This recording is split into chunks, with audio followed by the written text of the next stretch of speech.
Good evening, everyone. Good evening. Welcome to session. So, continuing our discussion from where we left in the last class. So, if you remember, in the last class we were talking about the basic concepts of. पहले 2-4 minute में आपको बताता हूँ कि हमने क्या क्या cover किया था. So, last class में अगर आपको याद होगा, we were talking about the basic concepts of velocity, acceleration, displacement, right? हमने एक बहुत important point पढ़ा था कि हम standard 11th की जो भी सिलेबस है किनेमेटिक्स की, उसमें हम वेक्टर्स का बहुत ज्यादा यूज करेंगे.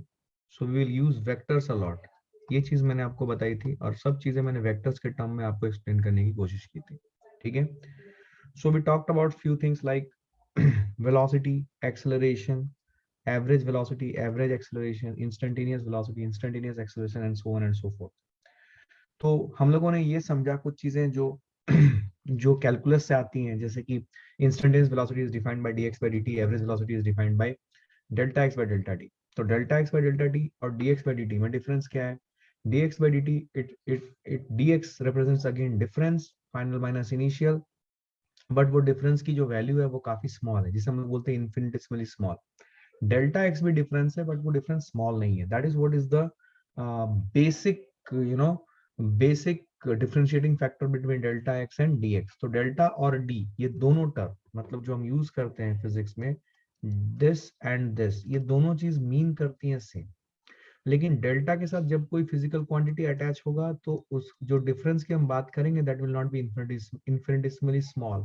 लेकिन डी के साथ जब कोई भी फिजिकल क्वांटिटी अटैच होगा तो जो डिफरेंस हम बात करेंगे, D of physical quantity again means physical quantity की फाइनल वैल्यू माइनस उस फिजिकल क्वांटिटी की इनिशियल वैल्यू. लेकिन अभी जो ये डिफरेंस होगा, this difference will be very very small, मतलब जितना छोटा हम सोच सकते हैं उससे भी छोटा. सो this is what is the understanding, right? तो ये सब चीजें हम लोगों ने देखी थी. इसके बाद देखो, ये जो बेसिक चीज हमने की है, इसके बाद जो हमारा कॉन्सेप्ट है, वो कॉन्सेप्ट फ्लो करता है कहाँ पे, उसके इसके बाद हमारा कॉन्सेप्ट फ्लो करता है बेसिक इक्वेशंस ऑफ मोशन में. तो जो बेसिक इक्वेशंस ऑफ मोशन थे, अगर आपको याद होगा, मैं आपके लिए लिखता हूँ. It is v equal to u plus a t, याद है? जिसे हम लोग बोल सकते हैं भूटा. याद रखने का तरीका, ठंडियों का मौसम है, भुट्टा आप लोगों को पता है, तो भूटा. ठीक है. s is equal to u t plus half a t square. This is सूटा. यू ऑल अंडरस्टैंड व्हाट सूटा इज, राइट? सो फिर है आपका v square minus u square is equal to 2sa. So this is your भूसा. And displacement in the nth second is given by u plus a by 2 into 2n minus 1. और इसके साथ एक और formula आता था which is displacement is equal to average velocity into delta t. This is one of the most neglected formula but very useful. और मैं आपको बोलूंगा कि आप इस फॉर्मूले को भी यूज करना शुरू करें. ये फॉर्मूला जो है, समझने वाली बात है कि this is applicable for both. याद करो मैंने क्या बताया था. This is applicable for both uniform and non uniform acceleration. दोनों के लिए फॉर्मूला एप्लीकेबल हो सकता है. लेकिन जब हम यूनिफॉर्म एक्सेलरेशन की बात करें तो ये फॉर्मूला यूनिफॉर्म एक्सेलरेशन के लिए it takes a special form. And what is that? For uniform acceleration, average velocity is given by v initial plus v final by 2. This is what is understand. ठीक है. सो ये हमारी understanding थी. ठीक है. तो अब सवाल ये आता है कि ये इक्वेशंस ऑफ मोशन के यूज से कैसे कैसे सवाल बन सकते हैं. बेसिक बेसिक सवाल, जैसे कि सपोज आपको बोल दिया जाए कि देयर इज वन व्हीकल,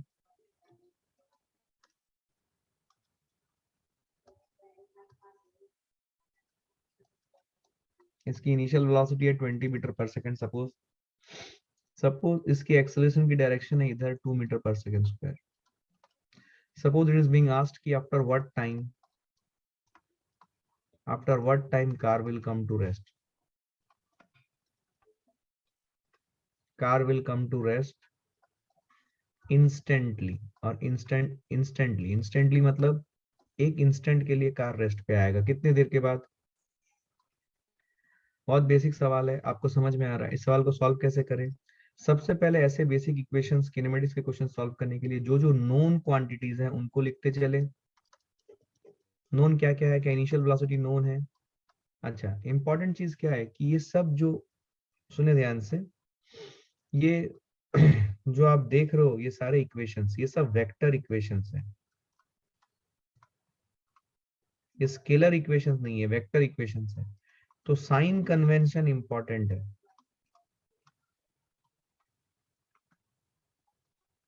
तो अगर साइन कन्वेंशन इंपॉर्टेंट है, साइन कन्वेंशन मैंने आपको क्या सिखाया है, किनेमेटिक्स में जो साइन कन्वेंशन हम फॉलो करते हैं that is USA positive USA negative. क्या सिखाया मैंने आपको, अगर आपको याद होगा, मैंने बोला था कोई भी वेक्टर क्वांटिटी जो डायरेक्टेड है पॉजिटिव एक्स एक्सिस की तरफ, इसको हम लोग बोलते हैं यूएसए पॉजिटिव।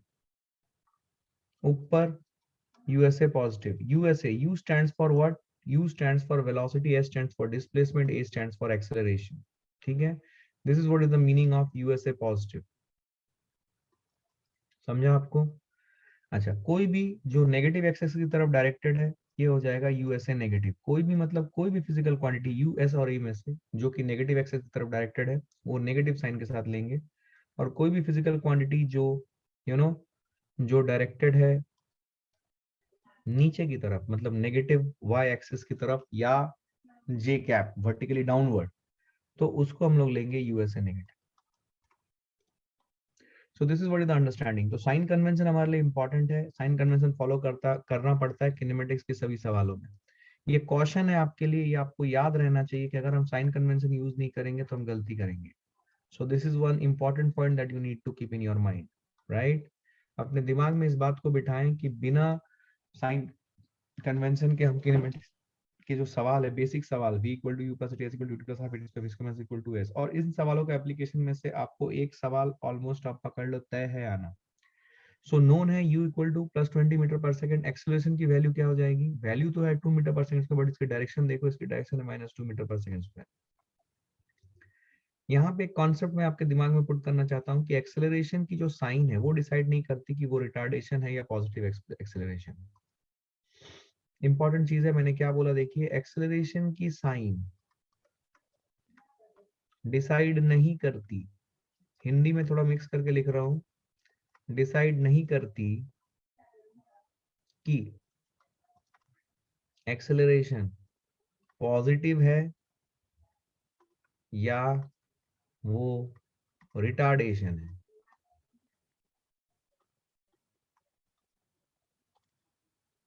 ठीक है, ये कॉन्सेप्ट है।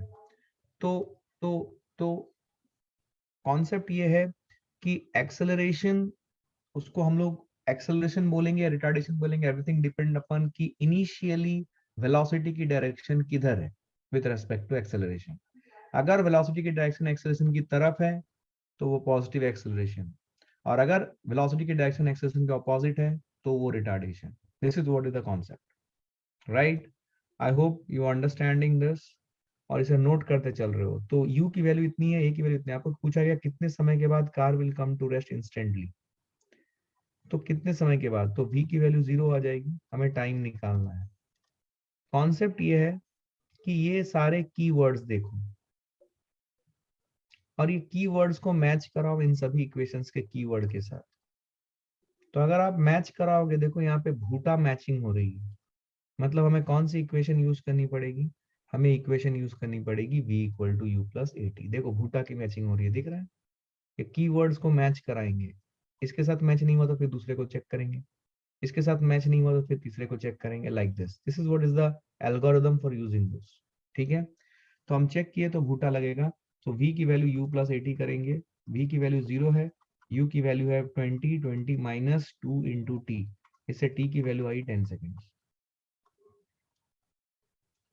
ठीक है, सो 10 सेकेंड में ये रेस्ट पे आएगा। Now the question is why I am saying it is instantly, क्योंकि एक बार वेलोसिटी 0 होगी तो फिर वो रुकेगी नहीं, क्योंकि एक्सेलरेशन कांस्टेंट है। उसके बाद उसकी वेलोसिटी की डायरेक्शन चेंज हो जाएगी और उसकी वेलोसिटी की मैग्नीट्यूड बढ़ने लगेगी। मतलब अगर आप इस कार के मोशन को फॉलो करो, ट्रैक करो, there will be something like this. आपको समझ में आ रही है बात, ये इधर जाएगी, इस जगह पे देखो पलटी मार रही है, यहाँ पे इसकी वेलोसिटी 0 होगी और फिर वो एक्सेलरेशन के डायरेक्शन में निकल जाएगी और उसकी स्पीड कॉन्स्टेंटली बढ़ती रहेगी। क्या मेरी बात समझ में आ रही है? सो this is what is the understanding. ऐसे सवाल पूछे जाते हैं। अब इसमें और क्या क्या सवाल हो सकते हैं, कितने देर के बाद उसकी वेलोसिटी जीरो होगी इंस्टेंटली, सॉरी कितने डिस्टेंस ट्रैवल करने के बाद उसकी वेलोसिटी इंस्टेंटली जीरो होगी। सो दूसरा क्वेश्चन हो सकता है कि after what distance will velocity be zero instantly, कितने डिस्टेंस के बाद ये होगा। So this is what is the question. तो इसका जवाब क्या आएगा? अब फिर से अगर हम देखें, सारे क्वांटिटीज जो दिए गए हैं उनको लिखते हैं। क्या u दिया गया है विच इज 20 मीटर पर सेकेंड, प्लस क्या एक्सेलरेशन दिया गया है विच इज -2 मीटर पर सेकेंड स्क्वायर, क्या वेलोसिटी दिया गया है फाइनल वेलोसिटी जीरो। तो आपको डिस्प्लेसमेंट निकालना है।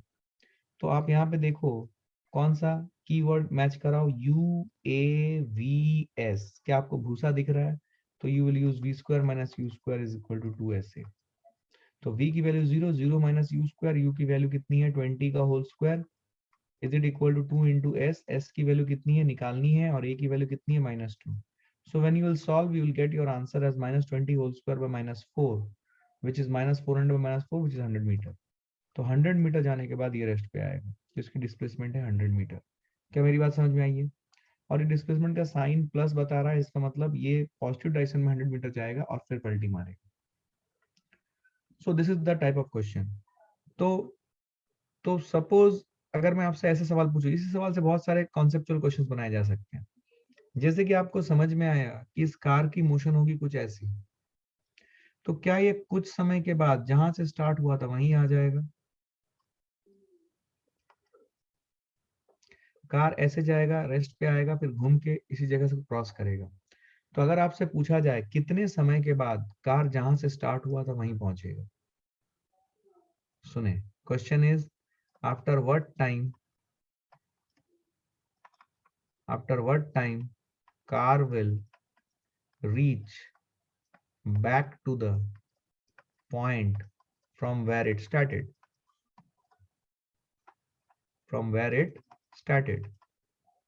सपोज ये सवाल मैंने आपसे पूछा, तो आप क्या करोगे? सारे क्वांटिटीज हम देखते हैं, क्या क्या हमें पता है नोन क्वांटिटीज। क्या हमें इनिशियल वेलोसिटी पता है? क्या हमें एक्सेलरेशन पता है?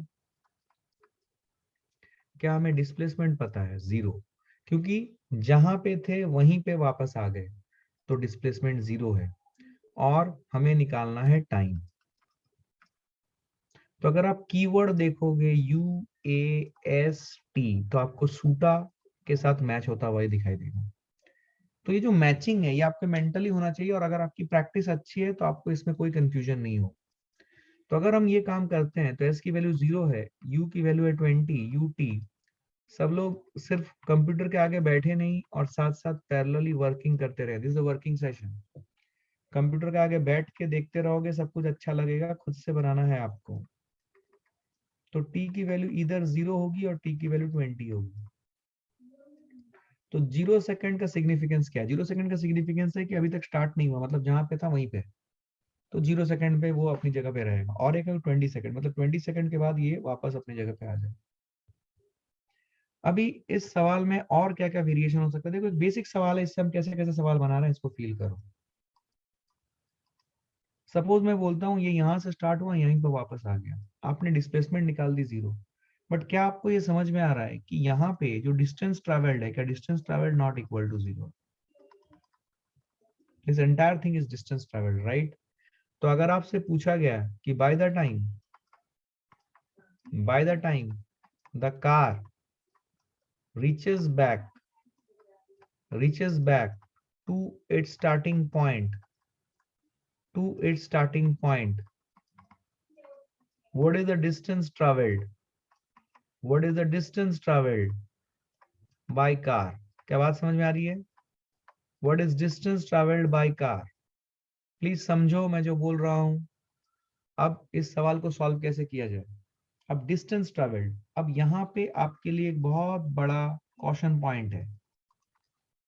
कॉशन क्या है? जब भी आपको डिस्टेंस ट्रेवल्ड निकालने के लिए बोला जाए तो you should be very very careful, क्योंकि जो फॉर्मूला आप सूटा भूटा भूसा का लगाते हो वो सब में जहां पे भी एस आ रहा है ये एस डिस्प्लेसमेंट है क्योंकि ये वेक्टर इक्वेशंस है, these all are displacements.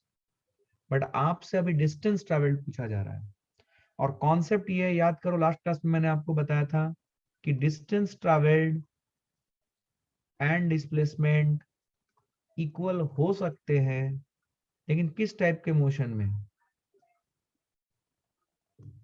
Straight line motion में। कहां पे? स्ट्रेट लाइन मोशन में। तो distance travelled equal to displacement होगा कब? जब स्ट्रेट लाइन मोशन हो without U turn. Straight line motion without U turn, U turn वाला भी स्ट्रेट लाइन मोशन होता है, लेकिन विदाउट यू टर्न चाहिए, तभी डिस्टेंस ट्रेवल्ड और डिस्प्लेसमेंट बराबर होंगे। लेकिन यहाँ पे डिस्टेंस ट्रेवल्ड और डिस्प्लेसमेंट बराबर नहीं है, तो आंसर कैसे लाए? आंसर ये है कि आपको इस पूरे जर्नी को ब्रेक करनी पड़ेगी, you have to break this entire journey. ये सब आपके नोट्स में अवेलेबल है, अगर आप नोट्स को ध्यान से देखोगे तो आपको ये सब डिस्कशन आता हुआ दिखाई देगा। Everything depends upon your speed of applying concepts. You have to break the journey into two parts. एक पार्ट है यहां से यहां जाना, और दूसरी पार्ट है यहां से यहां वापस आना। क्या बात समझ में आई है? सो this is what is understanding. तो आपने जब जर्नी को ब्रेक किया, ठीक है, तो आपको निकालना है कि ये कितना डिस्टेंस ट्रेवल्ड है। मतलब बाय द टाइम ये 20 मीटर पर सेकंड से शुरू हुआ था जाते वक्त, और यहाँ पे वेलोसिटी क्या हो गई? यहाँ पे वेलोसिटी हो गई 0। ठीक है, तो इस दौरान 20 मीटर पर सेकंड से वेलोसिटी 0 हुई है, यू की वैल्यू 20 मीटर पर सेकंड थी, फिर वी की वैल्यू 0 हो गई। तो ये इस ड्यूरेशन में कितनी डिस्टेंस ट्रेवल की है उसने? यहाँ पे मैं आपको बताना चाहता हूं, अगर मैं पूछूं कितनी डिस्टेंस ट्रेवल्ड है और कितनी डिस्प्लेसमेंट है, क्या दोनों फिजिकल क्वांटिटी की वैल्यू सेम आएगी?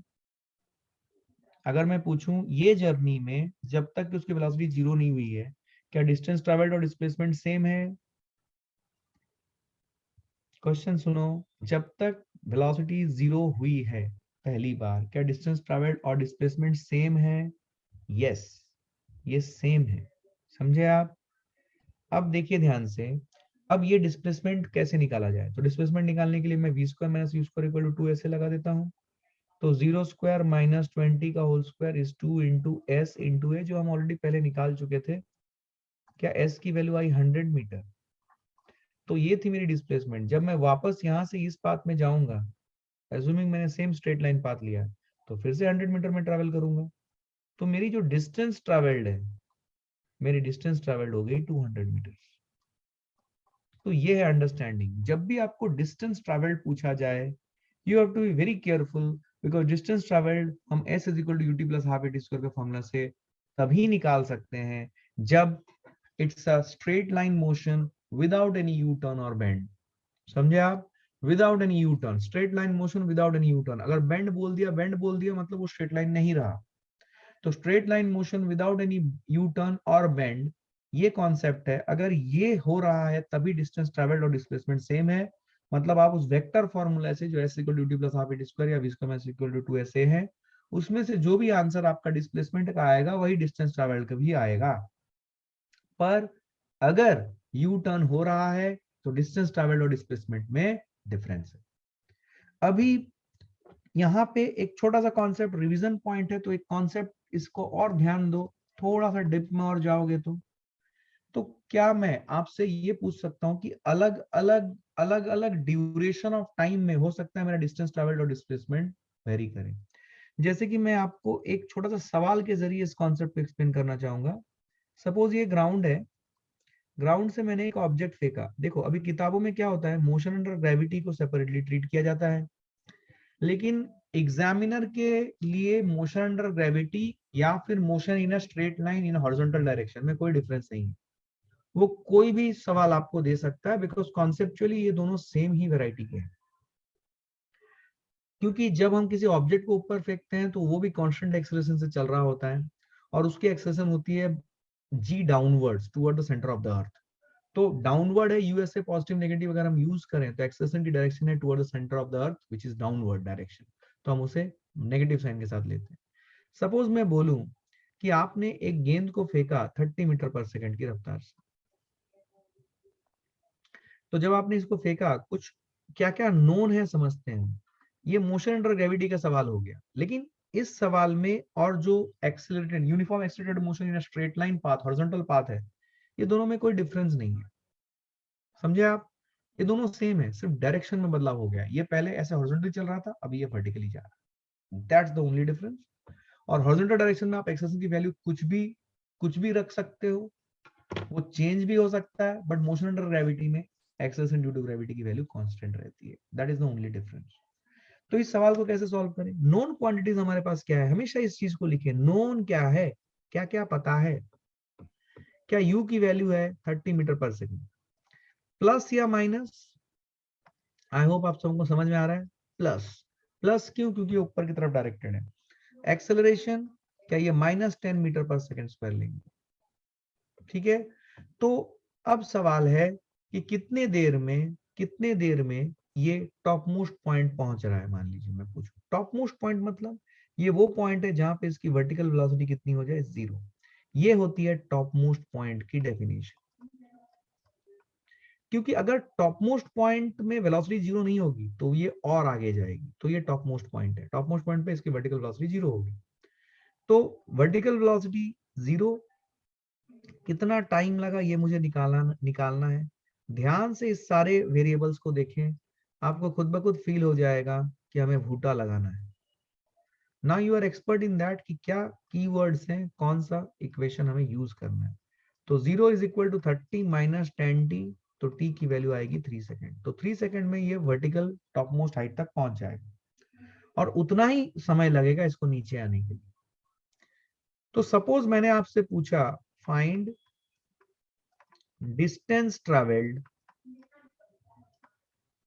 इन t इक्वल टू 2 सेकेंड, ये सवाल मैंने पूछा अगर आपसे, तो 2 सेकेंड में आपको समझ में आ रहा है कि अभी तक ये पलटी नहीं मारा है। पलटी कब मारा उसने? 3 सेकेंड पे। मतलब अगर कोई ड्यूरेशन ऑफ टाइम हो जो कि 3 सेकेंड से बड़ा हो, तो क्या हमें केयरफुल हो जाना चाहिए, क्योंकि डिस्टेंस ट्रेवल्ड और डिस्प्लेसमेंट अलग अलग होगा। लेकिन अगर कोई भी ड्यूरेशन 3 सेकेंड से कम है, तो क्या डायरेक्टली आप इक्वेशंस ऑफ मोशन लगा के अपना आंसर ला सकते हैं। तो फाइंड डिस्टेंस ट्रेवल्ड इन 2 सेकेंड्स। अगेन एक बच्चा जो बेसिक पहली बार कर रहा है फिजिक्स, वो क्या लिखेगा? वो लिखेगा इनिशियल वेलोसिटी है +30 मीटर पर सेकंड, क्योंकि यूएसए पॉजिटिव नेगेटिव के हिसाब से ये ऊपर की तरफ डायरेक्टेड है। एक्सेलरेशन है -10 मीटर पर सेकंड स्क्वायर, टाइम है 2 सेकेंड्स, और मुझे निकालना है डिस्प्लेसमेंट। तो कीवर्ड्स देखें, क्या कीवर्ड्स इंडिकेट कर रही है कि हमें सूटा अप्लाई करना है। अप्लाई कीजिए सूटा। S is equal to u t plus half a t square, u की वैल्यू है 30 यूटी, t की वैल्यू है 2, 30 into 2 plus half into a की value -10 into t square which is 4। समझे आप? Is it 60 minus 20, is it 40 metre? So 40 metre plus is your answer, मतलब जहां से आपने फेंका है वहां से 40 मीटर ऊपर ये गेंद रहेगी। अभी अगर सवाल आपसे पूछा जाए कि 2 सेकंड बाद इसकी वेलोसिटी क्या होगी, सवाल ऐसे ही बनते हैं, 2 सेकंड बाद इसकी वेलोसिटी क्या होगी, find its velocity after 2 second.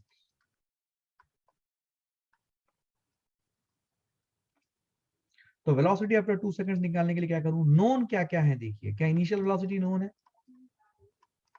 क्या एक्सेलरेशन -10 मीटर पर सेकंड स्क्वायर है, क्या टाइम 2 सेकंड्स है, v निकालना है। कीवर्ड्स देखिए, कीवर्ड्स मैच कर रहा है भूटा के साथ, यस और नो? तो हमें यूज करना पड़ेगा भूटा। लगाइए, v is equal to 30 minus 10 into 2, क्या आंसर आएगा? 10 मीटर पर सेकंड प्लस। सो 2 सेकंड बाद इसकी जो वेलोसिटी होगी वो होगी +10 मीटर पर सेकंड। क्या मेरी बात समझ में आई है everyone? I hope you are understanding this. अब इसमें ये कॉन्सेप्ट जो मैंने बताया, कॉन्सेप्ट मैं ये बताना चाहता था इसके जरिए कि मोशन अंडर ग्रेविटी में या हॉरिजॉन्टल में जो भी एक्सेलरेटेड मोशन हो रहा है, यूनिफॉर्म एक्सेलरेशन, वहां पे आपको ये बात समझनी है कि डिस्टेंस ट्रैवल्ड और डिस्प्लेसमेंट अलग अलग चीजें हैं। डिस्टेंस ट्रैवल्ड और डिस्प्लेसमेंट तभी इक्वल होंगी जब डिस्टेंस ट्रैवल्ड उस ड्यूरेशन या इंटरवल में मांगा जाए जिस जिस ड्यूरेशन में वो ऑब्जेक्ट पलटी नहीं मार रही है। पलटी मारने का मतलब समझते हो आप लोग? What is the meaning of पलटी मारना? क्या आप पलटी मारने का मतलब समझते हो एवरीवन?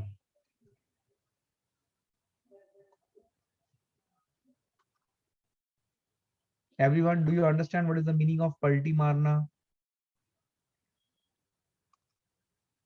Okay okay okay. सो पलटी मारने का क्या मतलब होता है? Just give me a moment.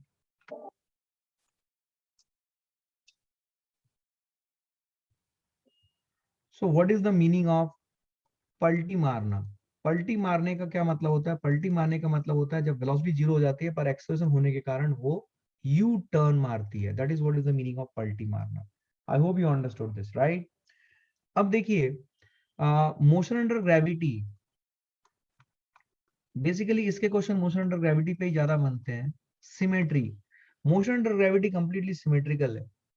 मतलब मान लो हम एक ऑब्जेक्ट को फेंक रहे हैं ऊपर, ये ऊपर गया और ये रिटर्न आ रहा है। इसको मैंने ऐसे बनाया मान लीजिए। तो अगर मैं स्ट्रेट लाइन खींचूं पैरेलल टू द ग्राउंड, तो कॉन्सेप्ट ये है कि ये जितने भी स्ट्रेट लाइंस हैं जो मैंने पैरेलल टू द ग्राउंड खींचा है, यहां पे जो वेलोसिटी इसकी होगी वही मैग्नीट्यूड ऑफ वेलोसिटी यहां पे भी होगी जब वो रिटर्न आ रही है। सिर्फ उसकी डायरेक्शन रिवर्स होगी। क्या बात समझ में आ रही है?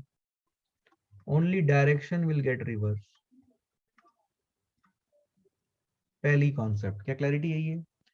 तो ये वाला पॉइंट है, देखो सेम डिस्टेंस फ्रॉम ग्राउंड है, तो यहाँ पे भी जो वेलोसिटी होगी और यहाँ पे जो वेलोसिटी होगी वो भी देखना, सिर्फ डायरेक्शन विल गेट रिवर्स। बात समझ में आ रही है? यहाँ पे भी अगर आप देखोगे तो जो वेलोसिटी यहाँ पे होगी और जो वेलोसिटी यहाँ पे होगी, that direction will get reverse, but magnitude इनकी सेम रहेगी। दूसरा कॉन्सेप्ट ये है कि सपोज आप यहाँ पे पहुंचे 2 सेकंड पे, तो जितना समय लगा आपको यहां से यहां पहुंचने में, उतना ही समय लगेगा आपको यहां से यहां वापस आने में। मतलब 2 सेकंड ही लगने वाला है। समझे आप? मतलब आप ऐसा समझो कि suppose suppose suppose if I से, सपोज, सुनना ध्यान से, इस चीज को रियलाइज करो, ये सिमेट्री है, बहुत पावरफुल मेथड है। इससे ओरली आप जवाब दे सकते हो चीजों को, अगर आपके दिमाग में ये फिट बैठता है। बहुत सिंपल सी बात है, कैलकुलेशन से बचाती है। सपोज मैं बोलूं कि मैंने एक ऑब्जेक्ट को इनिशियल वेलोसिटी 40 मीटर पर सेकंड से फेंका। ठीक, सबसे पहले आप मुझे बताओ, क्या आप बता सकते हो कितना समय लगेगा इसको टॉप मोस्ट पॉइंट पे पहुंचने के लिए? ओरली करते हैं। देखिए, एक्सेलरेशन ड्यू टू ग्रेविटी कितनी है? क्या ये -10 मीटर पर सेकंड स्क्वायर है? मैं बच्चों को बोलता हूं कि ज्यादा फॉर्मूला नहीं, अकल चलाएं, खट से आंसर आएगा। ये 40 मीटर पर सेकंड को ये 10 मीटर पर सेकंड स्क्वायर की नेगेटिव एक्सेलरेशन या रिटार्डेशन, बिकॉज वेलोसिटी और एक्सेलरेशन अपोजिटली डायरेक्टेड है, कितने देर में ये 40 मीटर पर सेकंड को ये 10 मीटर पर सेकंड की एक्सेलरेशन खा जाएगी? 4 सेकंड में। देखो, 10 मीटर पर सेकंड स्क्वायर का मतलब समझो, सुनो ध्यान से।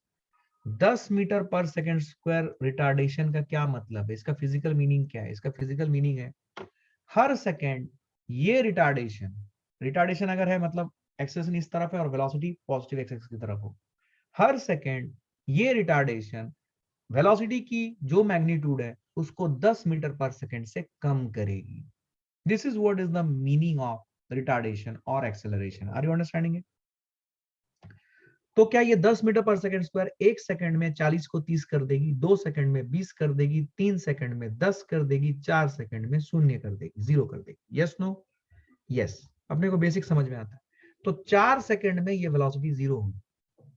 तो 4 सेकंड में अगर ये वेलोसिटी 0 हुई तो ऊपर जाने के लिए 4 सेकंड लगा, नीचे आने के लिए 8 सेकंड लगेगा। तो आपका टोटल टाइम ऑफ फ्लाइट, जिसे हम लोग बोलते हैं, प्रोजेक्टाइल में इसको ज्यादा यूज करते हैं, total time of flight, vertical motion में भी हम इसे यूज कर सकते हैं। क्या ये 8 सेकंड है? अब आप इस चीज को समझो। सपोज मैं आपको ये बोलता हूं कि आप यहां से यहां पहुंचे 2 सेकंड पे, तो कॉन्सेप्ट ये है कि यहां से नीचे, जब आप नीचे की जर्नी कर रहे हो तब भी आप यहां से नीचे पहुंचोगे 2 सेकंड। इसका मतलब है क्या आप यहां से वापस इस जगह पे आओगे 6 सेकंड पे? 6 सेकंड या 4 सेकंड? 4 सेकंड पे। क्या मेरी बात समझ में आ रही है? देखो, यहां से यहां जाने का 2 सेकंड, यहां से यहां आने का 2 सेकंड, दो दो चार कट गए। क्या 4 बचा? Because total time of flight 8 second है। मतलब पहला पॉइंट को उसी हाइट पे क्रॉस किया उसने 2 सेकंड पे, और फिर गया टॉप मोस्ट पॉइंट, घूम के आया, कितना समय लगा उसको? यहां से एक पॉइंट को, मान लीजिए एक बिल्डिंग थी, एक हाइट थी, इस हाइट को क्रॉस किया उसने 2 सेकंड पे, नीचे से फेंका गया था। और फिर गया टॉप मोस्ट पॉइंट, पलटी मार के आया, फिर इसी पॉइंट को क्रॉस किया। तो ये जब यहाँ से ऊपर गया और फिर पलटी मार के नीचे आया, तो क्या 2 और 2 क्या 4 सेकंड लगे? क्या बात समझ में आई है? जस्ट गिव मी।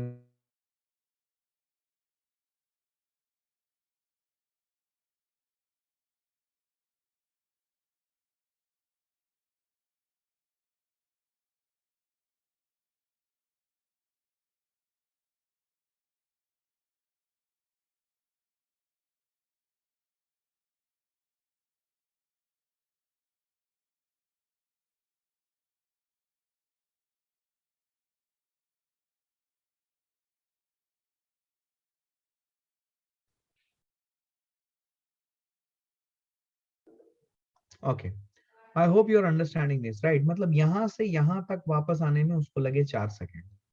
ठीक है, तो यहां से यहां वापस आने में 4 सेकंड लगे, मतलब यहां से टॉप मोस्ट पॉइंट जाने में और 2 सेकंड लगा होगा, और फिर टॉप मोस्ट पॉइंट से इस पॉइंट पे आने में वापस 2 सेकंड लगा होगा। क्या ये सिमेट्री आपको समझ में आ रही है? समझे क्या? क्या आपको क्लैरिटी है? तो एक ही पॉइंट को उसने क्रॉस किया, तो जैसे कि इसमें सवाल कैसे बन सकते हैं? क्या आपको ये सिमेट्री वाला एस्पेक्ट समझ में आया? ये मेरे एक्चुअल लेक्चर में बहुत डिटेल में कवर्ड है। आई होप आपने नोट्स में भी इसको देखा होगा, और होप आपको ये बात अभी समझ में आ रही है थोड़ी थोड़ी। ठीक है, इसको यूज करें, इसके ऊपर बैठ ना जाएं, इसको यूज करें। कॉन्सेप्ट मोशन अंडर ग्रेविटी में इसका बहुत सारा यूज होता है, तो इसको यूज करें। तो सपोज अगर मैं बोलूं कि अगर आप एक ऑब्जेक्ट को 30 मीटर पर सेकंड से फेंक रहे हो, तो आपको ये समझ में आता है भैया कि ऊपर गया वापस आया, ये टोटल टाइम लगा 6 सेकंड। 6 सेकंड लगेगा क्या?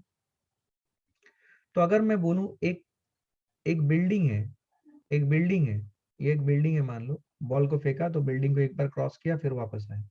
अगर मैं बोलूं बिल्डिंग को इस गेंद ने क्रॉस किया और ये वापस उसी फिर से उस पॉइंट को क्रॉस किया और इसको लगा 2 सेकंड। सुनना, इस पॉइंट को क्रॉस किया मतलब जाते वक्त बॉल ऐसे गई और उसी पॉइंट को आते वक्त ऐसे क्रॉस की, और इसमें ड्यूरेशन कितना लगा? 2 second. Are you understanding it? तो अगर 2 सेकंड लगा, इसका मतलब क्या? इसका मतलब हुआ टोटल 6 सेकंड था, बचा 4, मतलब यहां से यहां जाने के लिए 2 सेकंड लगा होगा, और यहां से यहां आने के लिए 2 सेकंड लगा होगा। क्या बात समझ में आ रही है? सपोज आपसे पूछा जाए कि what is the height of the building, ये सब ओरल है। What is the height of the building? What is the height of building from ground? From ground लिखना जरूरी नहीं था, what is the height of the building मतलब ground से लेंगे, यस और नो? तो कैसे निकालें इस सवाल को? What is the height of building? तो height of building from the ground कैसे निकालें? देखिए, अगर मैं बोलूं यहां से यहां आने के लिए 2 सेकंड है, समझे इस बात को? कॉन्सेप्ट आपको अप्लाई करना है। अगर आपको ये बात समझ में आ रही है कि यहां से यहां तक जाने में 2 सेकंड है, मतलब क्या? क्या वो इस पॉइंट से टॉप मोस्ट पॉइंट गया होगा 1 सेकंड में और टॉप मोस्ट पॉइंट से वापस आया होगा 1 सेकंड में?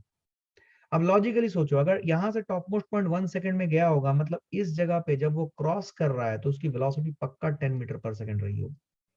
तभी तो 1 सेकंड में इसकी वेलोसिटी जीरो हुई। तभी तो 1 सेकंड में उसकी वेलोसिटी जीरो हुई। I hope you are understanding.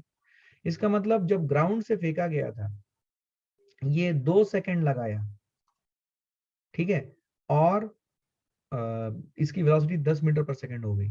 तो आपको ये डिस्प्लेसमेंट निकालनी है। ये डिस्प्लेसमेंट कितनी है, मतलब ये हाइट कितनी है, और आपको एक्सेलरेशन ड्यू टू ग्रेविटी भी पता है कि नीचे -10 मीटर पर सेकंड स्क्वायर। तो क्या क्या आपको पता है? देखिए, यू की वैल्यू पता है 10 मीटर पर सेकंड, आपको डिस्प्लेसमेंट पता है, डिस्प्लेसमेंट निकालनी है, आपको टाइम पता है 2 सेकंड, और आपको एक्सेलरेशन पता है -10 मीटर पर सेकंड स्क्वायर। अब कीवर्ड देखिए और खुद से बताइए डिस्कस करके अपने आप से, क्या लगाएंगे? क्या आपको कीवर्ड देख के लग रहा है सूटा लगाना है? अप्लाई करो, आंसर लो, खत्म हो गई कहानी। क्या क्लैरिटी है ये? सो this is how your questions will come. Actually क्या होता है, बच्चा इन क्वेश्चंस को देख के इस सिमेट्री वाले एस्पेक्ट से कंप्लीटली कंप्लीटली उसको भूल ही जाता है, और पता नहीं कुछ कुछ करता रहता है। तो मैं अपने स्टूडेंट्स को बोलता हूँ कि सिमेट्री, मोशन अंडर ग्रेविटी को सिमेट्री के एस्पेक्ट से समझें, और मोशन अंडर ग्रेविटी में ये साफ साफ आपको दिखता भी है। एक्चुअली क्या सिमेट्री फिर ये फिर हॉरिजॉन्टल एक्सेलरेशन में भी होगी? हाँ, अगर कांस्टेंट एक्सेलरेशन है तो ये सिमेट्री हॉरिजॉन्टल एक्सेलरेशन के साथ भी रहेगी। और वही चीजें आपको देखने को मिलेगी, बस बिकॉज ये चीजें जस्ट ऐसी हॉरिजॉन्टल हो जाती है। मतलब मान लो यहाँ से कार गई, यहाँ पलटी मारी, तो इस जगह पे जो भी उसकी वेलोसिटी रहेगी जाते वक्त, क्या इसी पॉइंट को जब क्रॉस किया आते वक्त क्या उसकी वेलोसिटी सेम रहेगी? सिर्फ डायरेक्शन रिवर्स हो जाएगा। क्या बात समझ में आई है? Are you understanding what I am trying to say? So you will get, by applying SUTA, you will get your answer. I hope all of you have found out the answer. Did you get the understanding? क्या आपको clarity है understanding में? क्या आपको थोड़ा सा अच्छा लगा? अब जो आपके इसके शीट्स आएंगे उसे आपको कंप्लीट करना है, ठीक है? I hope you are understanding, right?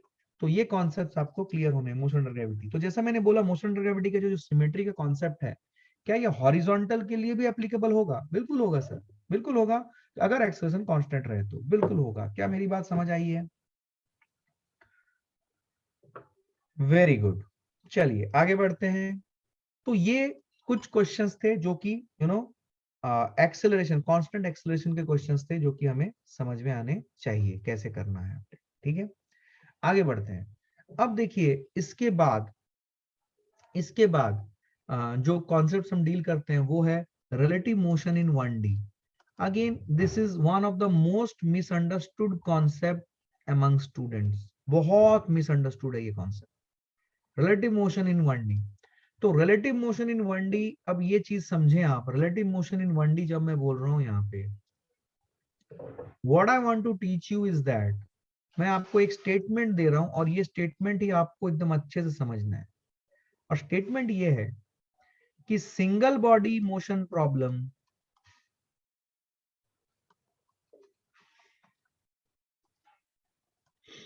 is very easy to analyze, is very easy to analyze. But if the situation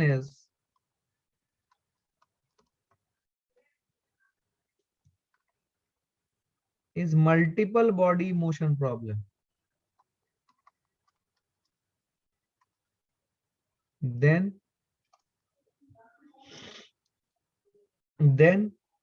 we need to convert the problem into a single body motion problem, तभी हम चीजों को आसानी से tackle कर पाएंगे। ये major statement है और ये कॉन्सेप्ट को आपको अप्रिशिएट करना है कि सिंगल बॉडी मोशन प्रॉब्लम क्या मतलब हुआ। सपोज मैं बोलूं मैं दौड़ रहा हूं और मुझे एक एक पेड़ है रेस्ट पे है, या एक पोल है, फ्लैग स्टैफ है, कुछ भी है जो रेस्ट पे है, मुझे उसको क्रॉस करना है। मैं दौड़ रहा हूँ, क्या फ्लैग स्टैफ रेस्ट पे है या पोल रेस्ट पे है, मैं एक पर्टिकुलर वेलोसिटी से दौड़ रहा हूँ या एक्सेलरेशन से दौड़ रहा हूँ, व्हाटएवर इट, क्या चीजें काफी आसान है। लेकिन अगर दोनों ही चीजें मूव करें, सपोज मैं भी चल रहा हूँ, मैं एक्सेलरेट कर रहा हूँ और सामने एक गाड़ी है वो भी एक्सेलरेट कर रही है, और पूछा जाए कि मैं कितने देर में उसे कैच करूंगा, या कैच कर पाऊंगा या नहीं कर पाऊंगा, व्हाट इज द सिचुएशन, कोई भी सिचुएशन पूछा जा सकता है आपसे। तो ये हो गया multiple body motion problem. Multiple body motion problem मतलब जब दो या दो से ज्यादा ऑब्जेक्ट्स के सब में मोशन है, मोशन है मतलब वेलोसिटी एक्सेलरेशन दोनों हो सकती है, या सिर्फ वेलोसिटी हो सकती है, सिर्फ एक्सेलरेशन हो सकता है, कुछ भी हो सकता है। तो ये सिचुएशन अपने को काफी कॉम्प्लिकेटेड, हमारा दिमाग वैसे वायर्ड नहीं होता कि हम मल्टीपल बॉडी मोशन प्रॉब्लम को इतनी आसानी से डील कर सकें। तो कॉन्सेप्ट ये है कि मल्टीपल बॉडी मोशन प्रॉब्लम को हमें सिंगल बॉडी मोशन प्रॉब्लम में बदलना है। अब ये काम कैसे हो? तो multiple body motion problem mostly हमें टू बॉडी के साथ ही बताया जाएगा, मोस्टली। तो टू बॉडी मोशन प्रॉब्लम को कैसे हम सिंगल बॉडी मोशन प्रॉब्लम में बदलें? तो उसके लिए कॉन्सेप्ट आता है चेंज ऑफ फ्रेम। उसके लिए कॉन्सेप्ट आता है चेंज ऑफ फ्रेम।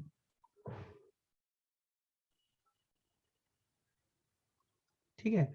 तो चेंज ऑफ फ्रेम में होता क्या है कि we need to relocate the observer. अभी ऑब्जर्वर कौन है? एक्चुअली ऑब्जर्वर हम हैं, पर हम अपने आप को पहले ग्राउंड पे रखेंगे, फिर हम कहीं पे शिफ्ट होंगे। तो ग्राउंड, पहले हम ग्राउंड पे हैं तो हम ग्राउंड फ्रेम पे हैं, फिर हम शिफ्ट करेंगे अपने आप को। So change of frame means we need to relocate the observer, that is ourselves, from ground to any one of the moving object, ये काम करना पड़ता है, इसको हम लोग बोलते हैं चेंज ऑफ फ्रेम। तो ऐसा करने के बाद रिक्वायरमेंट क्या आती है? ऐसा करने के बाद रिक्वायरमेंट ये आती है कि हम जिस फ्रेम में गए हैं उसे हमें कंप्लीट रेस्ट पे लाना पड़ेगा।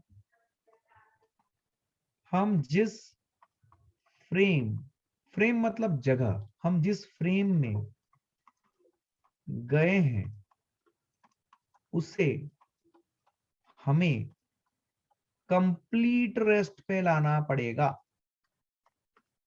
या लाना पड़ता है। व्हाट इज द मीनिंग और डेफिनेशन ऑफ कंप्लीट रेस्ट?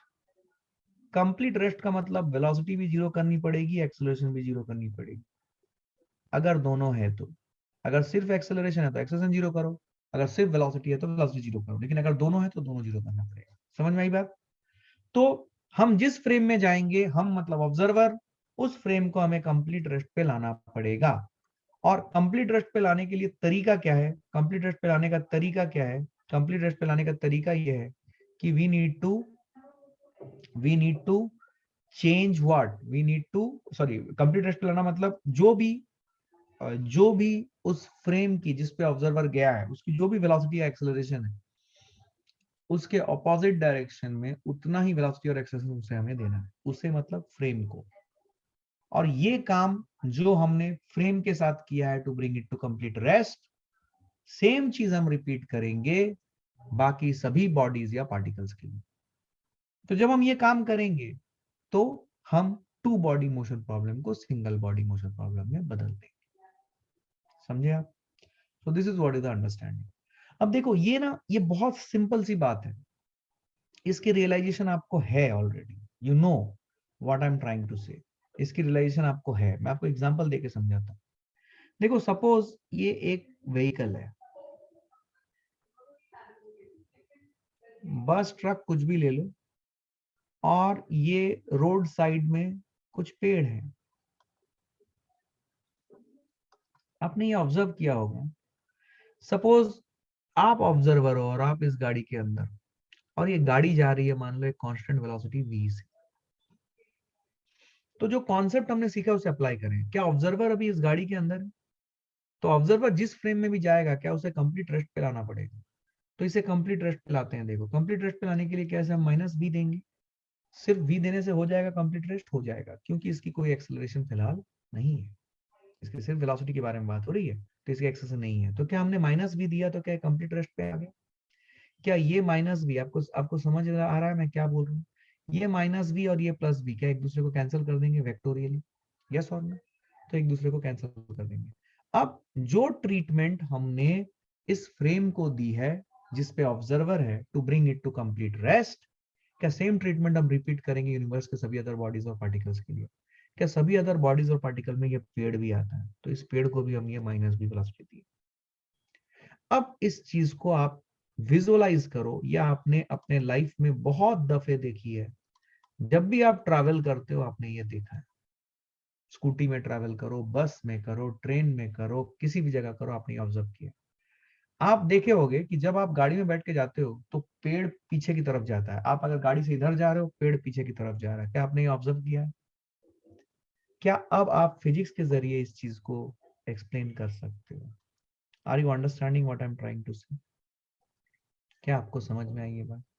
तो आप इस चीज को भी एक्सप्लेन कर सकते हो। देखो ये जो व्हीकल है अभी ये कंप्लीट रेस्ट पे आ चुकी है, बिकॉज आपने इसको नेगेटिव वेलोसिटी माइनस v दे दी।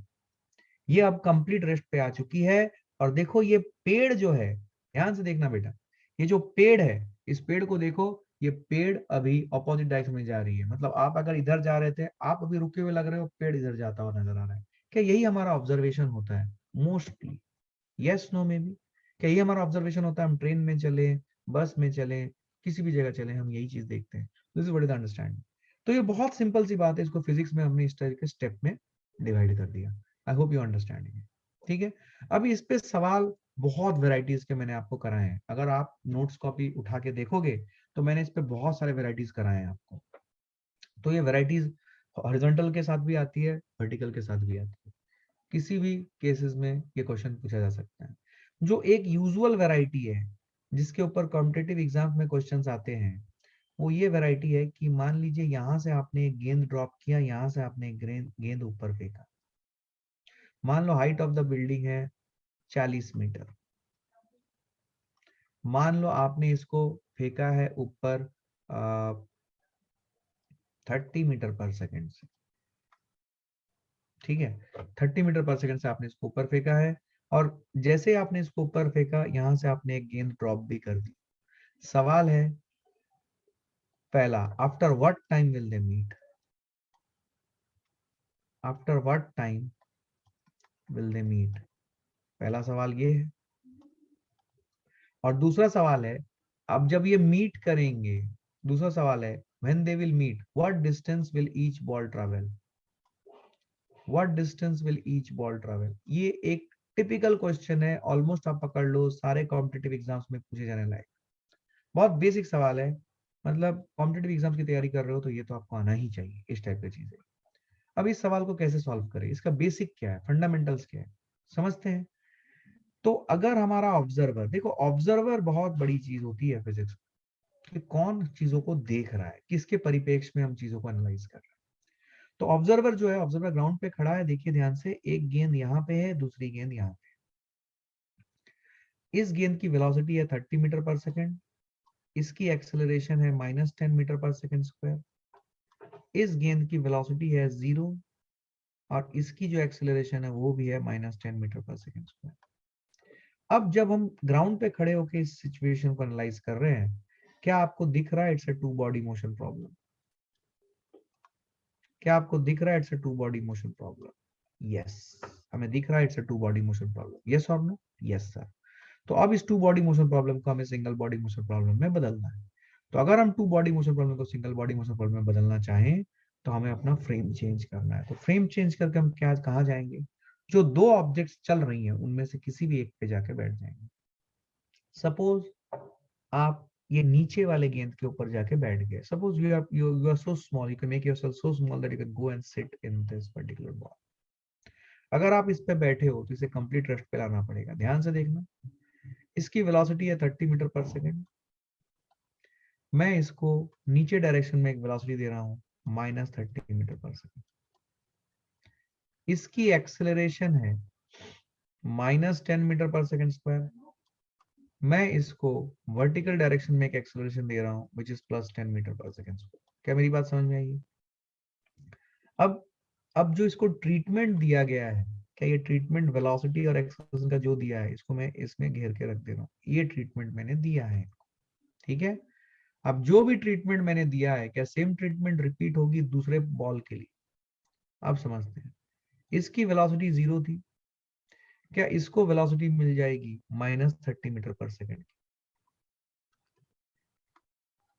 और इसको, इसकी एक्सेलरेशन कितनी थी? इसकी एक्सेलरेशन थी -10। इसको भी एक्सेलरेशन मिल जाएगी, वही जो हमने जहां पे ऑब्जर्वर गया उसको जो ट्रीटमेंट दिया है कंप्लीट रेस्ट पे लाने के लिए, सेम ट्रीटमेंट हम रिपीट करेंगे इसके लिए।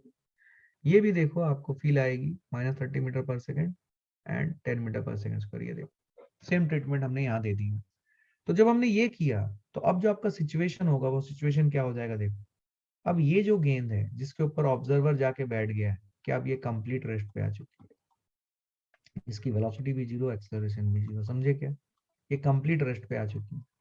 और ये जो दूसरी गेंद है, क्या ये -30 मीटर पर सेकंड इसकी वेलोसिटी है, और इसकी एक्सेलरेशन कितनी होगी? इसकी एक्सेलरेशन होगी 0, +10 और -10। समझे क्या? अब देखो ये कितनी, अब देखो ये -30 मीटर पर सेकंड से देखो सारे एक्सेलरेशन एक्सेलरेशन कट गए। तो कॉन्सेप्चुअली अगर आपने अपना फ्रेम बदल दिया, फ्रेम बदल दिया मतलब पहले ग्राउंड पे थे, अब अगर आप आके किसी भी एक गेंद पे बैठ गए, तो ये देखो ये मोशन एक्सेलरेटेड मोशन की जगह पे अब यूनिफॉर्म वेलोसिटी का प्रॉब्लम में भी बदल। अब देखो सारे एक्सेलरेशन गायब है, दिख रहा है? तो अगर आपसे पूछे कितने देर में ये इस गेंद को स्ट्राइक करेगा, ये डिस्टेंस है 40 मीटर, क्या आपका आंसर आएगा 40 divided by 30, that is 4/3 second. ये आंसर है आपका। 4/3 second is the time after which both the balls will hit each other और दे विल कोलाइड। ठीक है, ये है आंसर। देखो कितना आसानी से आंसर आ गया विदाउट कुछ किए। अब होता क्या है कि बहुत से बच्चे रिलेटिव मोशन छोड़ के इसको इक्वेशन ऑफ मोशन लगाते हैं ग्राउंड फ्रेम से, तो एक क्वाड्रेटिक इक्वेशन बन जाता है, और उस क्वाड्रेटिक इक्वेशन के हैंडल करना और उसके रूट्स निकालने में बहुत समय बर्बाद होता है। लेकिन अगर आप अपना फ्रेम बदल दें तो ये सवाल ओरली बनेगा आपसे। क्या बात समझ में आई है? क्या क्लैरिटी है ये? तो 4/3 सेकंड्स के बाद ये दोनों हिट करेंगे। अब नेक्स्ट सवाल आता है कि ये कितनी दूरी चलेंगे, what distance will each ball travel, ये नेक्स्ट सवाल आता है। तो ये सवाल का आंसर देने के लिए आपको वापस ग्राउंड फ्रेम से इस सवाल का आंसर देना है। इस चीज को समझें, ठीक है? ग्राउंड फ्रेम से क्यों देना है? क्योंकि डिस्टेंस जो है ये फ्रेम डिपेंडेंट क्वांटिटी है। याद करो, अगर आप अपने नोट्स देखोगे तो मैंने आपको किनेमेटिक्स में एक कॉन्सेप्ट दिया था कि कौन से क्वांटिटीज फ्रेम के ऊपर डिपेंड करते हैं, कौन से क्वांटिटीज फ्रेम के ऊपर डिपेंड नहीं होते। तो जो क्वांटिटीज फ्रेम के ऊपर डिपेंडेंट होते हैं, डिपेंडेंट ऑन फ्रेम, जो डिपेंडेंट होते हैं वो होता है, सॉरी, और जो इंडिपेंडेंट होते हैं, जो इंडिपेंडेंट होते हैं पहले उसकी बात करते हैं। Is it the time taken for an activity और इवेंट?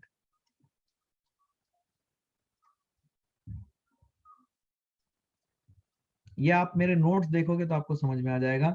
ये एक क्वांटिटी है जो फ्रेम के ऊपर डिपेंड नहीं करती। दूसरा है डिस्टेंस बिटवीन टू पॉइंट्स, ये भी फ्रेम के ऊपर डिपेंड नहीं करती। और तीसरा है value and direction of individual force, ये भी फ्रेम के ऊपर डिपेंड नहीं करती। इनको छोड़ के जो भी फिजिकल क्वांटिटी आप पढ़ोगे, like distance travelled, displacement, velocity, speed, acceleration, work done, kinetic energy, momentum, ये सब फ्रेम के ऊपर डिपेंड करेंगे। तो ये बहुत इंटरेस्टिंग बात है। ये मैंने मतलब आपको अगर ये गाइडलाइन हो तो आप बहुत अच्छी तरीके से इस चीज को रियलाइज कर पाओगे। समझ में आई बात? अब कॉन्सेप्ट इतना है, प्रैक्टिस के साथ आपको इसका टाइम ऑफ सॉल्विंग को बहुत हद तक रिड्यूस करना है। जैसे ये सब सवाल मेरे लिए ओरल है, आपके लिए ये बहुत बड़ी बात है। तो क्या आप उस लेवल तक पहुंच सकते हो कि सवाल आपके लिए ओरल हो जाए? ये प्रैक्टिस से आएगी। सब देखने में अच्छा लगता है लेकिन घर में जाके प्रैक्टिस नहीं करोगे तो कोई काम का नहीं है। आप एग्जाम में इसको 1 मिनट के अंदर सॉल्व ही नहीं कर सकते। अब डिस्टेंस ट्रेवल निकालने के लिए मैंने क्या बोला, आपको वापस ग्राउंड फ्रेम से आंसर देना है। तो अब इस चीज को थोड़ा समझो। ये ऑब्जर्वर यहाँ पे शिफ्ट हुआ था, अब ये वापस ग्राउंड फ्रेम में चला गया। तो जब ये वापस ग्राउंड फ्रेम में चला गया, क्या ये जो बबल बनाया था मैंने रेड कलर का, क्या ये गायब हो जाएंगे? मतलब जो भी वेलोसिटीज एक्सेलरेशन थे क्या वो गायब हो जाएंगे? तो अगर वो गायब हो जाएंगे तो क्या हमारे पास सिर्फ और सिर्फ क्या रहेगा? हमारे पास बेसिक जो इनिशियल कंडीशन है वो रह जाएगा, 30 मीटर पर सेकेंड, नीचे -10 मीटर पर सेकेंड स्क्वायर, और ऊपर वाले गेंद के लिए इनिशियल वेलोसिटी 0 और एक्सेलरेशन -10 मीटर पर सेकेंड। बट जो टाइम लगा है वो 4/3 सेकेंड ही रहेगा, क्योंकि कॉन्सेप्ट ये बोलता है कि time taken for an activity और event is independent of frame. मतलब इस सवाल का जवाब मैं ग्राउंड से दूं या किसी एक बॉल के ऊपर बैठ के इसका आंसर निकालूं, ये उस पर डिपेंड नहीं करता है। तो ये एक बहुत बड़ी बात है। इसीलिए तो हमने अपनी जगह बदल दी और आंसर ले आए खट से। और यही आंसर आएगा अगर हम ग्राउंड से भी देखें तो क्या 4/3 सेकंड में ये दोनों बॉल मीट कर रहे हैं? अब सिंपल किसी भी एक गेंद को पकड़ लो और आंसर दे दो। सपोज आप नीचे वाली गेंद को पकड़िए, तो नीचे वाली गेंद के लिए इनिशियल वेलोसिटी कितनी है? 30 मीटर पर सेकेंड। यूएसए पॉजिटिव नेगेटिव लगाएंगे, ऊपर की तरफ जा रहा है ये। एक्सेलरेशन कितना है? क्या एक्सेलरेशन है? -10 मीटर पर सेकेंड स्क्वायर। क्या टाइम है 4 सेकेंड्स?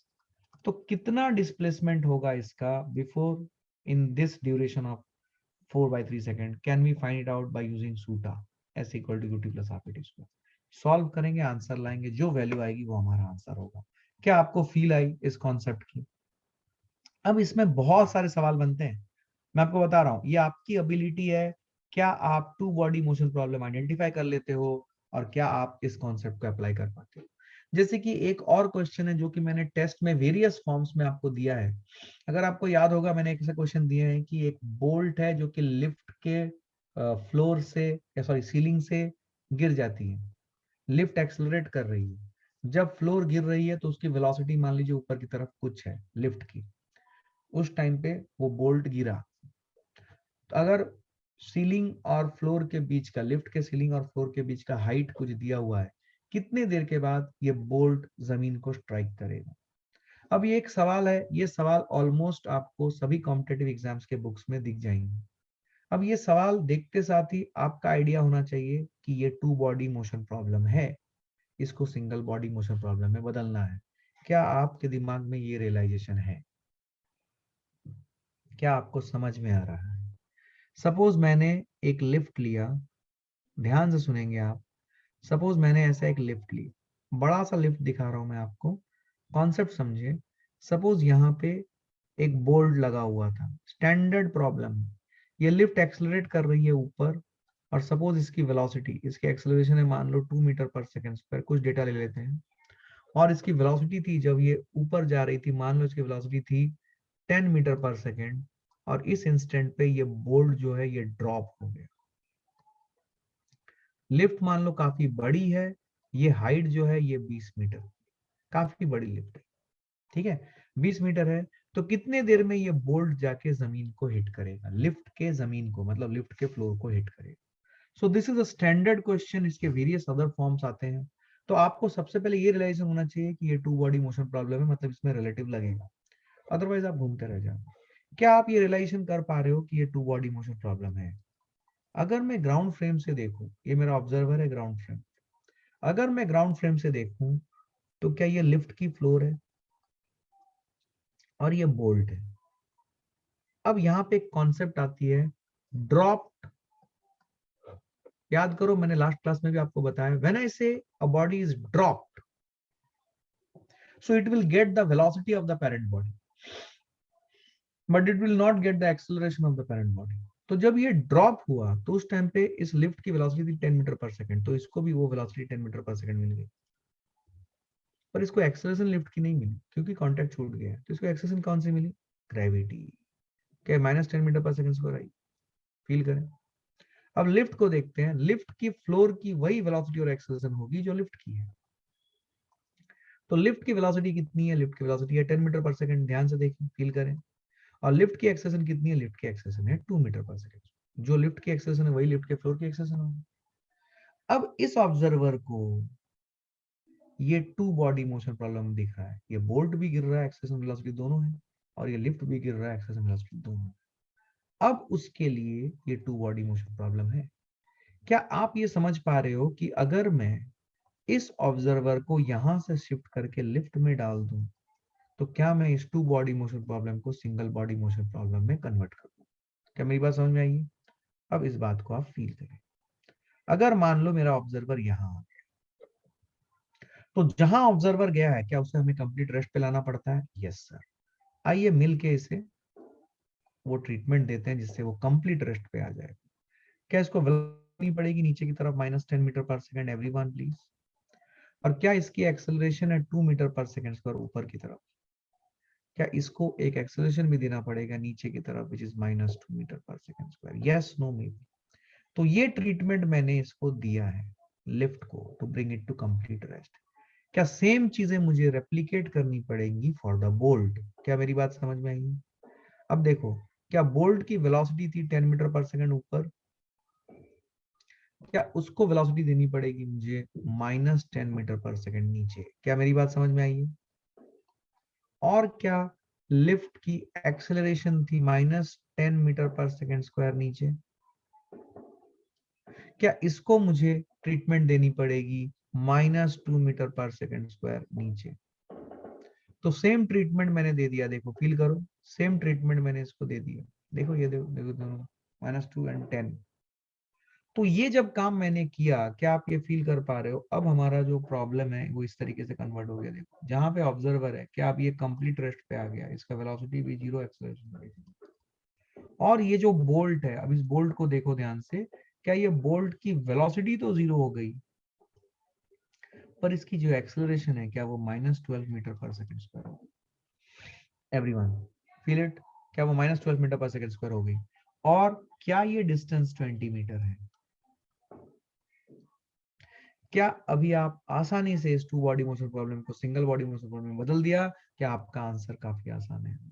क्या एस की वैल्यू है -20 मीटर, ये रेस्ट पे है तो मतलब बोल्ट ही गिर रहा है। एस की वैल्यू है -20, एक्सेलरेशन है -12 मीटर पर सेकेंड स्क्वायर, टाइम चाहिए, इनिशियल वेलोसिटी 0 है। क्या कीवर्ड देखिए, क्या सूटा लगाना है मुझे? सूटा लगाएंगे, आंसर लाएंगे, जो वैल्यू आएगी वही आपकी आंसर। यस और no? Are you understanding this concept?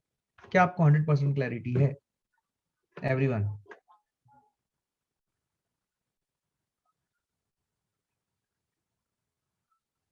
Are you understanding this? Okay.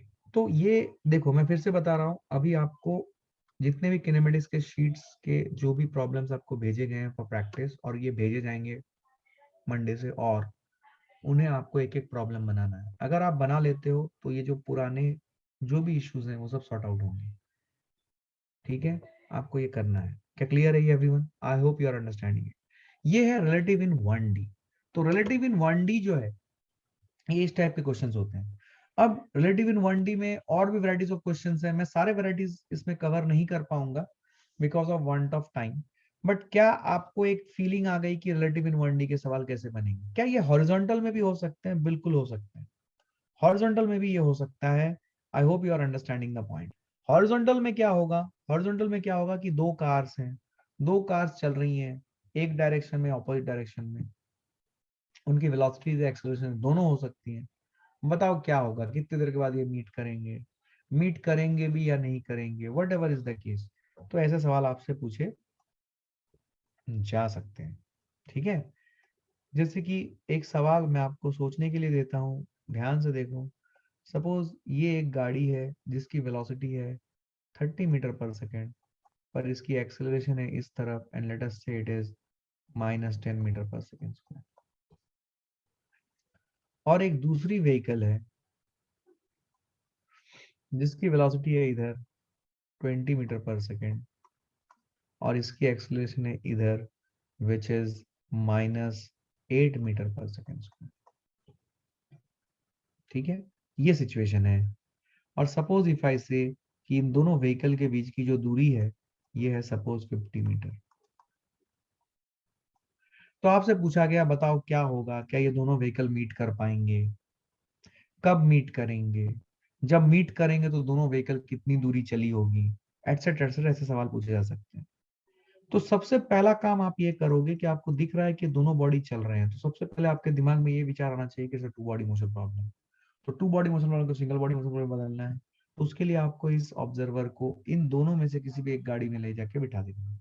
जिस गाड़ी में आप इसे बिठाओगे, क्या उसे कंप्लीट रेस्ट पे लाओगे? कंप्लीट रेस्ट पे लाने के लिए जो आपको करना है, क्या करना है? उसको वेलोसिटी भी जीरो करनी है, एक्सेलरेशन भी जीरो करनी है। उसके लिए आपको वेक्टोरियली क्या करना है?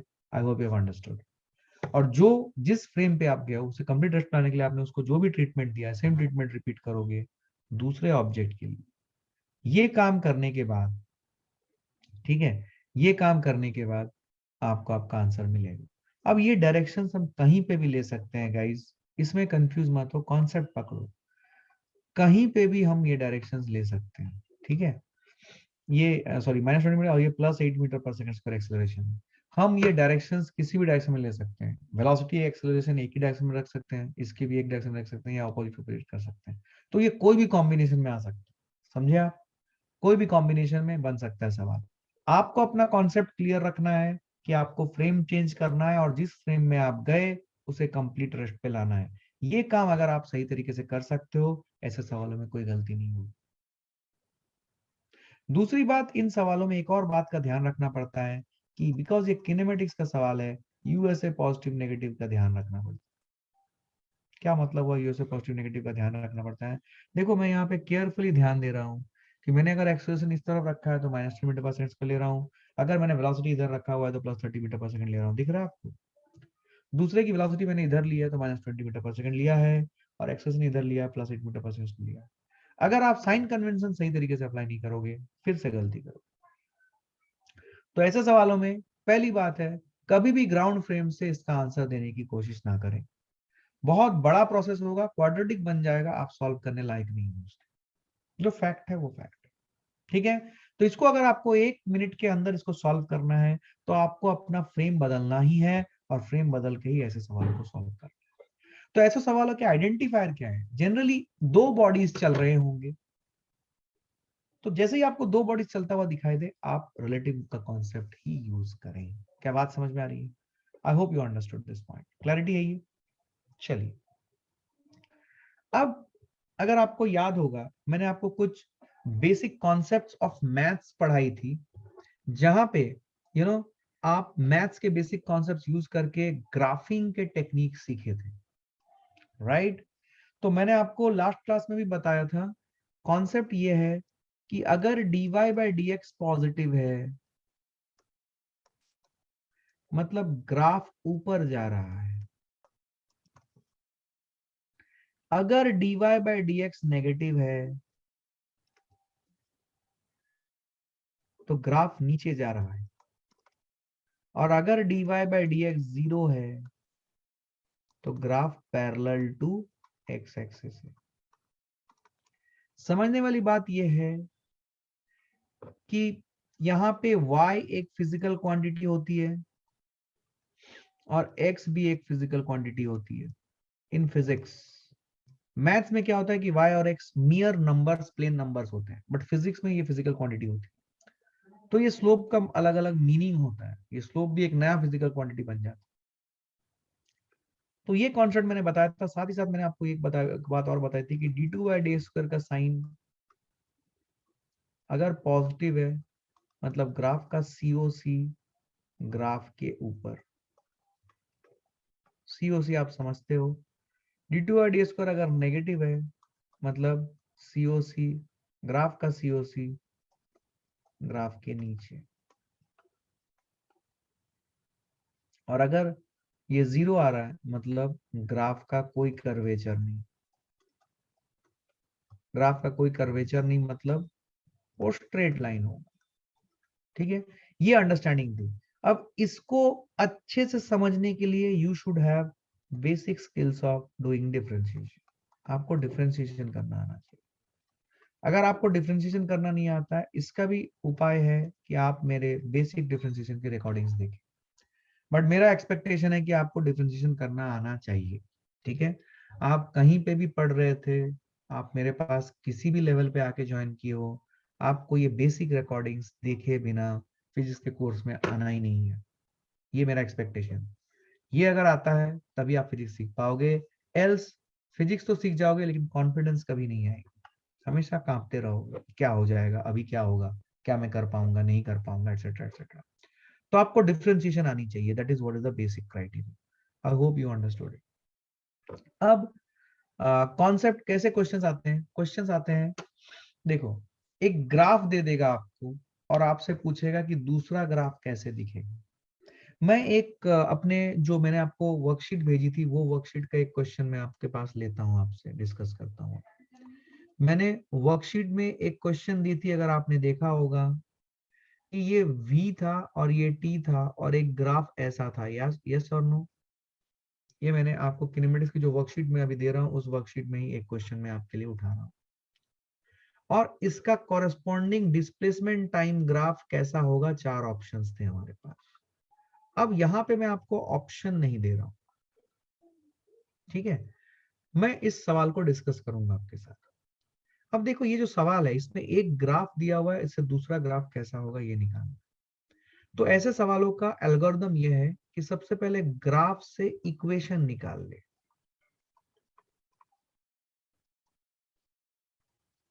फिर उस इक्वेशन की मदद से, हिंदी में लिख रहा हूं, वर्ड ऐसे दे रहा हूं ताकि आपको फील आए, समझे आप, इक्वेशन की मदद से इधर डिफरेंशिएट और इंटीग्रेशन करके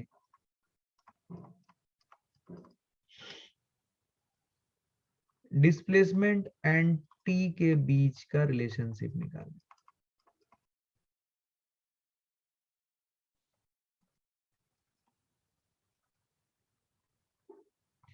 फिर dy by D x and d2y by D x square के साइन चेक से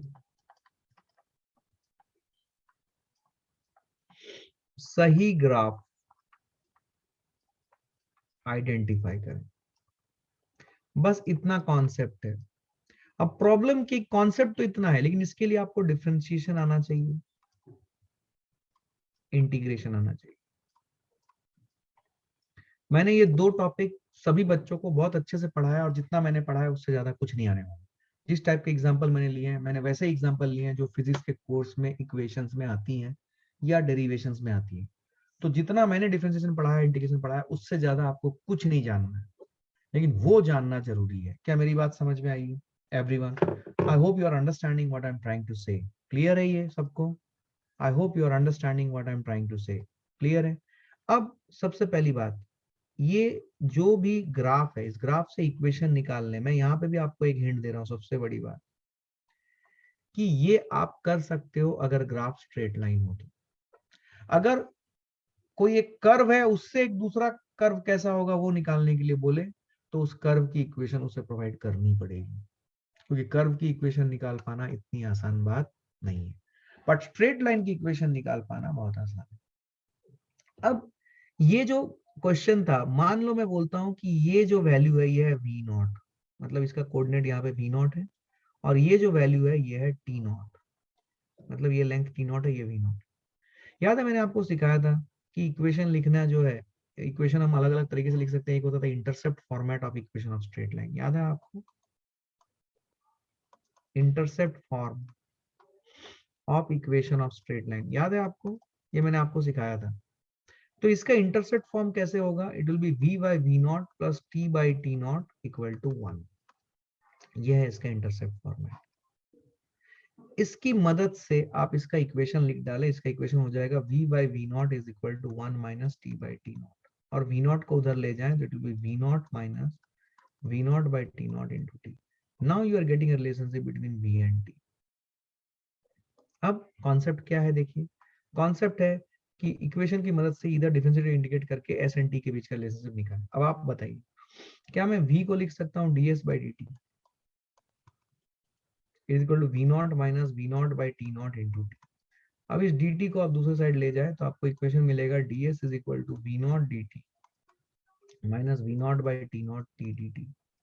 अगर आप इसको इंटीग्रेट करोगे, और इंटीग्रेट में जीरो टाइम लेके, डिस्प्लेसमेंट जीरो, और यहाँ पे s लिख दिया, और अपर लिमिट्स हमेशा वही वेरिएबल होते हैं जिसके रेस्पेक्ट में आप इंटीग्रेट करते हो। अगर आपको ये बेसिक्स पता है, क्योंकि इस पे मैं नहीं जा सकता हूँ अभी, there is a problem with the time limitation. तो ये इक्वेशन आ जाएगी v nought t minus v not by t nought into t square by 2। ये इक्वेशन आई है। मैं इस इक्वेशन को आपके सामने लिखता हूँ, s is equal to v nought t minus v not by 2 t nought into t square. ये इक्वेशन आई मेरी। अब कॉन्सेप्ट ये है, क्या आप इस इक्वेशन की मदद से ग्राफ प्लॉट कर सकते हो? इसके लिए आपको करना पड़ेगा ds बाई डी टी, जो dy by D x and D two by D x की मदद से मैंने बोला था। तो अब देखो, अब कोई बच्चा बोल सकता है सर आपने dy बाई डी एक्स बोला, बता आप यहाँ पे ds बाई डी टी कर रहे हो। मैंने आपको बोला है कि फिजिक्स में y की जगह पे क्या आ रहा है, बोलो, क्या y की जगह पे v आ रहा है और x की जगह पे t आ रहा है? तो ds बाई डी टी जब मैं कर रहा हूँ, मुझे st ग्राफ चाहिए, देखो y की जगह पे s है, x की जगह पे t है, तो अगर मैं dy बाई डी एक्स कर रहा हूँ मतलब ds बाई डी टी, तो ds बाई डी टी करूंगा तो it will be v not minus v not by 2 t naught into 2t। 2 cut जाएगा, it is v not minus v not by t naught into t। ध्यान से देखो, आपको feel आएगी, आपको समझ में भी आएगी कि ये जो v not minus v not by t nought into T कर रहा हूं मैं, this is ds by d T. इसकी जो वैल्यू है, अगर आप t की वैल्यू बढ़ाते चलो, t की वैल्यू 0 रखोगे तो पॉजिटिव है, और जैसे जैसे ये वैल्यू बढ़ रही है, ठीक है, ये वैल्यू जो है ये क्या होगी, ये ds बाई डी टी की वैल्यू क्या होगी? तो t इक्वल टू 0 पे पॉजिटिव है, जैसे जैसे ये बढ़ेगा, ठीक है, ये वैल्यू घटती जाएगी पर ये पॉजिटिव रहेगी। तो ये ग्राफ जो है, ये ग्राफ ऊपर की तरफ जाएगा। उसके बाद आप d2s by d T square अगर आप करोगे, तो d2s by d T square करोगे, और ये ग्राफ कहाँ से स्टार्ट हो रहा है ये भी देख लो, ये 0 से स्टार्ट हो रहा है, ओरिजिन से स्टार्ट हो रहा है, ठीक है, ओरिजिन से स्टार्ट हो रहा है, t की वैल्यू 0 पे ds बाई डी टी की वैल्यू टी की वैल्यू 0 पे s की वैल्यू 0 आ रही है, मतलब ओरिजिन से स्टार्ट हो रही है। और ये ग्राफ कैसे जा रही है, ये graph no ds by d t, sorry, ये v नॉट, माय मिस्टेक, मैंने जो ds by dt किया तो v नॉट हट जाएगा, it will B minus v not by t nought into T आएगा। ये सब नेगेटिव आ रही है, v नॉट भी पॉजिटिव, टी नॉट भी पॉजिटिव और टी पॉजिटिव, ये नेगेटिव आ रही है, मतलब ग्राफ नीचे की तरफ जाएगी। ठीक है, और ये किधर आ रही है, सब कुछ सही है, देखो ध्यान से, v not T minus v not by two T nought into t square. तो अगर मैं ds बाई dt करता हूँ तो ये v नॉट, ओहो सॉरी माय मिस्टेक, मैंने सही लिखा था, गलती हो जाता है अभी, ध्यान देना। ds by dt is v not minus v not by two T, इसको v not minus v not by t nought into T, ये है। ठीक है, तो जैसे मैं t की वैल्यू बढ़ाऊं, ठीक है, t की वैल्यू t नॉट आएगी तो ये ds by dt की वैल्यू 0 होगी, और t की वैल्यू t नॉट से ज्यादा हो जाएगी तो ये नेगेटिव हो। तो लेट अस से कि t नॉट से कम वैल्यू हम ले रहे हैं तो ये पॉजिटिव वैल्यू आएगी, मतलब ग्राफ ऊपर जाएगी। अब अगर d2s by dt स्क्वायर किया जाए, which is basically d2y by dx square, वो आ जाएगा minus v not by t not, which is negative, मतलब ग्राफ का सेंटर ऑफ कर्वेचर ग्राफ के नीचे आएगा, तो आपका ग्राफ ऐसे जाएगा, तभी तो ग्राफ का सेंटर ऑफ कर्वेचर ग्राफ के नीचे रहेगा। तो ये है आपकी अंडरस्टैंडिंग। तो ये ग्राफ वाले क्वेश्चन होते हैं, एक ग्राफ से दूसरा ग्राफ बनाना, ये काफी पॉपुलर है, मतलब एग्जाम में आप पकड़ लो कि आने के बहुत ज्यादा चांसेस होते हैं ऐसे सवाल। ठीक है, और कॉम्पिटेटिव एग्जाम में पूछे भी जाते हैं, पूछे भी गए हैं और पूछे जाएंगे भी। तो क्या आपको ये कॉन्सेप्ट समझ में आया कि अगर एक ग्राफ दिया रहे और मुझे दूसरा ग्राफ पूछ रहा है तो मैं कैसे करूं? क्या बात समझ में आई? अब सवाल आता है बच्चे का, सर क्या हमेशा स्ट्रेट लाइन होगा? नहीं, स्ट्रेट लाइन नहीं होगा, लेकिन अगर कर्व है तो कर्व का इक्वेशन उसको देना पड़ेगा। बट स्ट्रेट लाइन का जो इक्वेशन है वो आप निकाल सकते हो, तो वो देगा नहीं आपको, समझे आप? इतनी आपको मैथ्स आनी चाहिए, इसके बिना आप नहीं कर पाओगे फिजिक्स, फिर आप सिर्फ फॉर्मूला रटोगे, ऐसे सवालों को आप छू भी नहीं सकोगे। तो आपको इतना मैथ्स आना चाहिए इस फिजिक्स को समझने के लिए। क्या बात क्लैरिटी के साथ समझ में आई है आपको? क्लियर है? Okay, so it's almost time now. I hope in the limited time I have tried to give you a entire landscape कि क्या हो रहा है। अगर आप अभी किनेमेटिक्स के शीट्स देखोगे तो यही सब चीजें मैंने कवर की हुई। अभी इसके बाद जो हमारा सेशन होगा उसमें मैं आपके साथ डील करूंगा किनेमेटिक्स इन 2D, जैसे कि प्रोजेक्टाइल मोशन हो गया, रिवर बोट, रेन मैन, इस टाइप की कैटेगरी के प्रॉब्लम्स हम लोग थोड़े बहुत डिस्कशन करेंगे उस कॉन्सेप्ट को। तो उसके क्वेश्चंस ऑलरेडी किनेमेटिक्स के शीट्स में आ रहे हैं, लेकिन कम आए हैं बिकॉज वो कॉन्सेप्ट मैंने आपके साथ डिस्कस नहीं किया है। तो इसको हम लोग नेक्स्ट डिस्कशन में लेंगे। आई होप आपको बहुत अच्छे से क्लैरिटी आई है, और जो आपके मिसकंसेप्शंस थे, जो इश्यूज थे, वो अभी सॉर्टेड है। अभी आप घर जाइए और किनेमेटिक्स के जितने वर्कशीट हैं और इन कॉन्सेप्ट्स के ऊपर जो भी क्वेश्चंस आपको मिल रहे हैं, सारे क्वेश्चंस बनाइए। आपके लिए मेन क्या है कि आप जब भी क्वेश्चंस बना रहे हो, पहले तो इनिशियली जब बना रहे हो तो ज्यादा समय आप कॉन्सेप्ट को समझने में लगाओ, अगर आप कॉन्सेप्ट में अभी भी आपका कॉन्सेप्ट पक्का नहीं है तो पूछो, डिस्कस करो फ्रेंड्स लोगों के साथ कि कैसे किनेमेटिक्स रिलेटिव इन 2D कैसे लगाएंगे, रिलेटिव इन 1D कैसे लगाएंगे। ठीक है, क्या क्लियर है ये?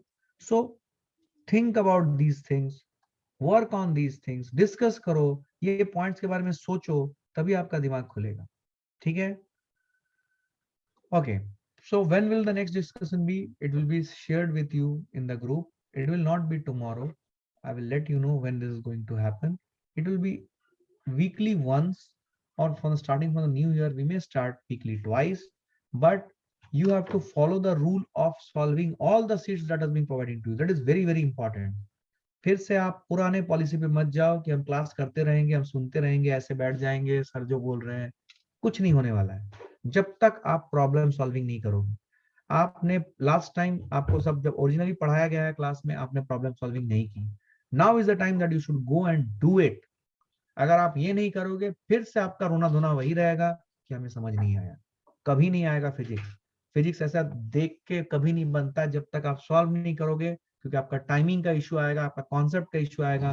कॉन्सेप्ट मैंने जितना देना था दे दिया, अभी टाइमिंग का इश्यू आप ही को सॉर्ट आउट करना है बाय प्रैक्टिस। अगर नहीं करोगे तो नहीं होगा गाइस। सो जाओ और किनेमेटिक्स के जो 4 वर्कशीट आपको दिए गए हैं, एक एक सवाल बनाने की कोशिश करो। कम से कम 80 to 90 प्रॉब्लम्स हैं उसमें, बनाओ उन सभी प्रॉब्लम्स। ठीक है, चलो फिर bye, take care, happy Christmas to all of you, thank you very much.